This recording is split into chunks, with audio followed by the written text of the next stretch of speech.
Today on Psycho Cinema Therapy Theater, we will look at short films, short videos that have utilized AI, as well as the criticisms that have come regarding AI. And some of the criticisms regarding AI do have merit, like your works being fed into the machine and then showing up in someone else's work as if they've stolen your work. And then the idea that actors may be put out of work and all. Let me tell you something that just happened recently that really made me start looking at AI kind of positive. And it happened right before Christmas. I lost my bottom tooth. Occasionally, as we're talking, you can probably see it right there. You know, I'm trying to keep my lip even with my teeth until I'm able to get something done about this.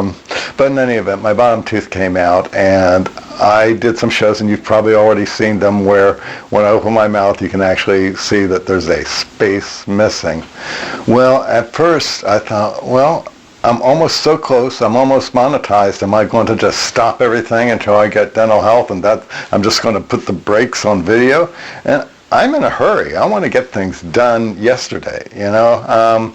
So I wasn't quite sure what to do. So I went back on one of my videos. In this case, it was a commercial for my Etsy store. I just went through and I found an image where I'm just like this. My mouth is closed. You don't see my teeth, so the machine doesn't have anything to work on. And then I fed in my dialogue and told my software to animate it, and I thought it did a pretty excellent job. And as you see me talking, or you see my image talking, you could see that I have some teeth there. So I'm glad I was able to do dental surgery on myself, even though it was virtual, so I could put the video out. But again, you get charged per credits, and my initial plan was I'll take the other reviews that I did, and I will do the same thing. And so that way you would just see my avatar, as it were, talking with the nice teeth. But again, the cost for that just got too much, and I just decided, you know what, I'm going to have something done about this, you know, very shortly. I should have something done regarding the teeth. I'm just going to go ahead and keep doing the reviews and try to keep my mouth kind of like this. But in any event, I was still impressed that AI was able to save the day on that one video. And ultimately, my real desire, my real passion, if you were, is in short dramas or in feature films. I got a movie, for instance, a documentary on Tubi and other streaming channels called Wrestling Then and Now, and a movie, Bible Madness, which is on YouTube, about two Christians in the 90s going door to door, soul winning in a swinging singles complex, and I'd like to do more and more of that. And some things I couldn't do because initially of cost, but with AI, I might be able to get almost as close as to my vision as I can, and even more so. Now, at this point, this is where someone comes in and says, well, if you have to use AI, you're not an artist. Read my lips. I don't care. I don't care. Then there's the other group that thinks that the artist has to suffer. You know, they remember, like, and in this case we're talking about writing books, not necessarily making videos, but where they're, you know, writing their books and trying to come up with ideas and sweating and all, when they could, again, go to AI, you know, put in a few prompts about what they want to do, and then they get a nice little outline, a nice little chapter. Now you still got to go back and research and make sure that it has everything right, because AI can make a ton of mistakes. Believe me, I know. Example, in my movie Bible Madness, my main character is called Roger Bunyan. You know how AI interpreted that? Roger the Bunyan. What is that all about?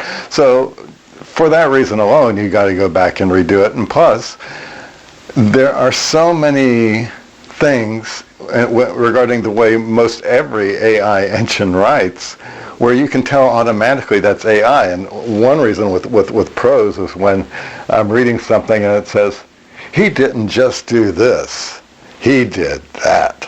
Okay? And you can substitute whatever words you are there. It wasn't just a movie. It was a happening. It wasn't just a dress. It was her cloak of power, you know. And when I read that, I just go, oh. And some of the times when I do a prompt, it'll come out and I'll just go, oh, but how would I say this? And that's what you got to look at it. When you get your manuscript back, you look at it and treat it like it's someone else's manuscript and just go through butchering it. You know, I butcher my AI, and then ultimately, you know, it does a pretty good job as an editor. The people who think it's terrible to be using AI don't think it's a problem to have somebody else look at your manuscript and do some editing. Well, the same arguments people use against AI against hiring an editor. Either way, it's an objective voice coming in, looking at your work, and rewriting it. But then you come in ultimately as the one who gives the final approval. So there's still work done. You just get the work time kind of cut in half a bit, but you know, it's still work. And as we go through the year, yes, I'm still doing these reviews, but I want to spend more time with creative projects. And one thing that I'm seeing that's brand new, and it looks like it's hitting a number of people at the same time, are microdramas. And these are kind of soap opera-like things that you look at on your phone, and they're done in the very monolithic. They're shot almost like monoliths so that they fit on your phone. And they're like soap operas or telenovelas where you see people who are supposed to be, you know, billionaires involved with scandals and all this. And apparently they're really popular. But right now they're all kind of in that soap opera thing where, you know, people are cheating on each other, you know, just like an episode of Dallas or like an episode of soap operas, except they only last like 30 seconds. And then you go to the next one, and in the next one, it's like on hyperdrive, and each episode ends with a cliffhanger until you get to like the fourth or fifth one, and then at that point, you have to pay.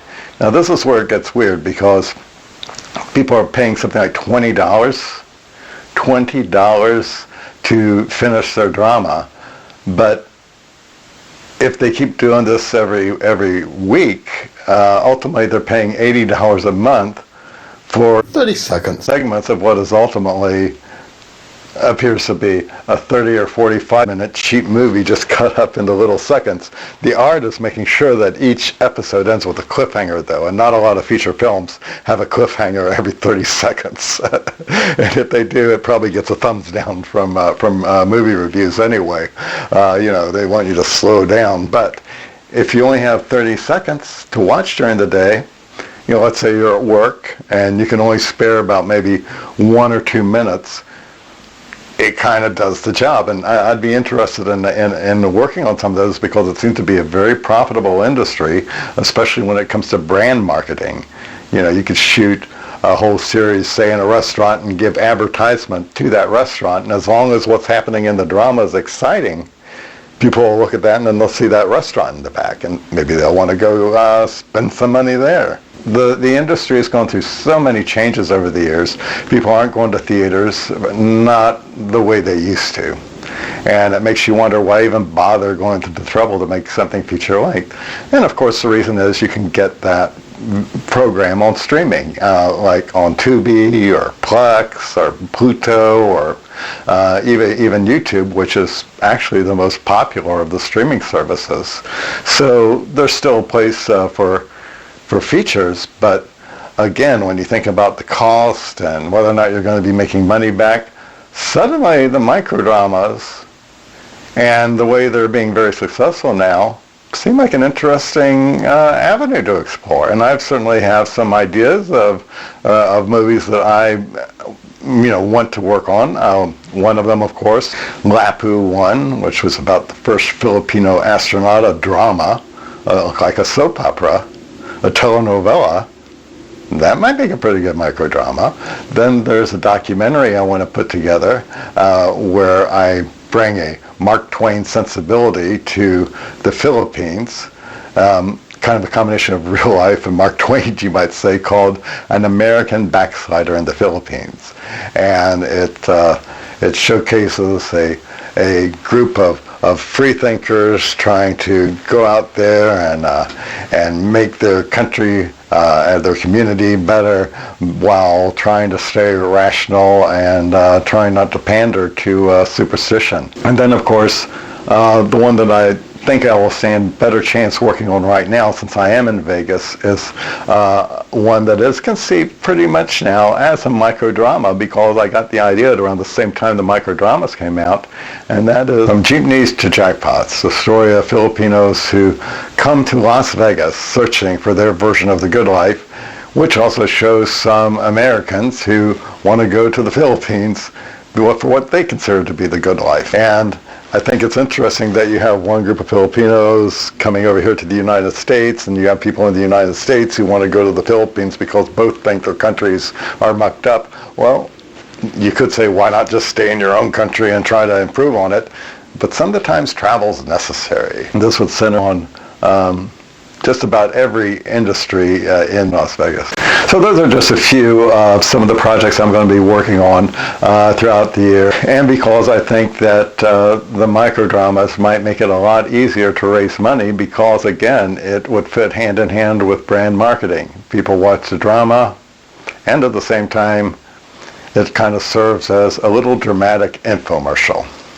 We will continue with more reviews as we go through the year, but I just kind of wanted to tell you what was up.